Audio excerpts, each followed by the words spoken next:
ginagawa yun. God is good. DJ, palakas mo. To be your child and bear your name. Oh Jesus, I will never cease to sing your praise.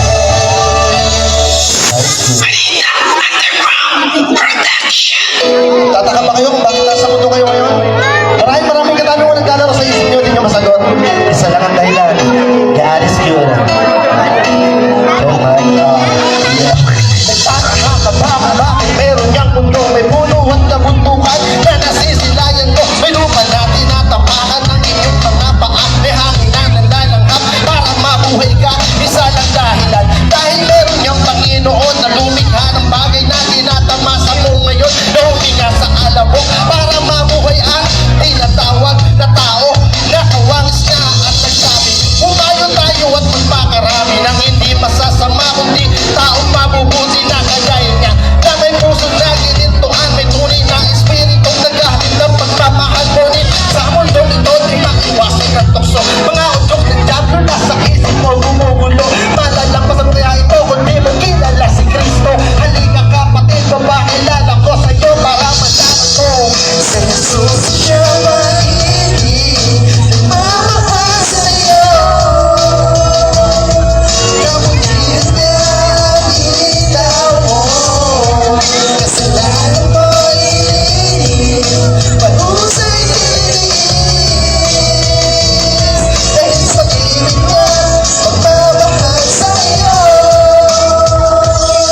Ngayon si Jesus na tinatawag namin sana magliligtas sa mga tao sa kanilang pagkakasala at nagsabi na siya ang ilaw ng daan kung sino susunod sa kanya. Itatabok sa ating libra dahil sa inyo. Si Jesus na ngayon ang lakbay.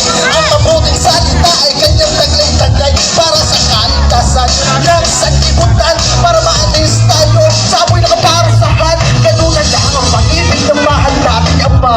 Ang nag-iisang anak niya ay inanay niya kahit sa bandang huli. Ito ay magturusa sa kamalian kasalanan tayo ang gumawa na dahil sa inyo kapatid.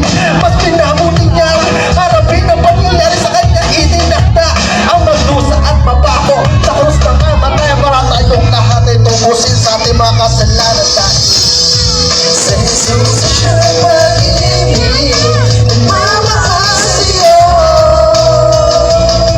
Kabutihan niya ang ilaw mo, kasalanan mo ilinis, panusay linis, nasa piling niya magmamahal sa iyo. At dumating na ang oras, si Jesus ay inakip ng mga kawan na animong may dyablo na sumasali at si Judas na sa kanya ay nagpakalulo. Kapalit ng iilang bilang pirasong ito, si Jesus ay dinala kung saan siya masasaktan. Hinuskahang kriminal dahil wala siyang kasalanan, pinulit ang damit.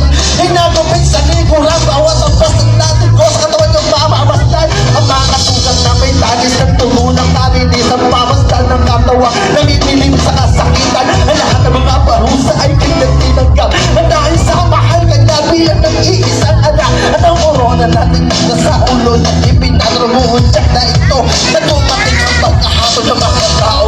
May labi, busbos ng kasalanan upang si Kristo ay tuluyang maparusahan.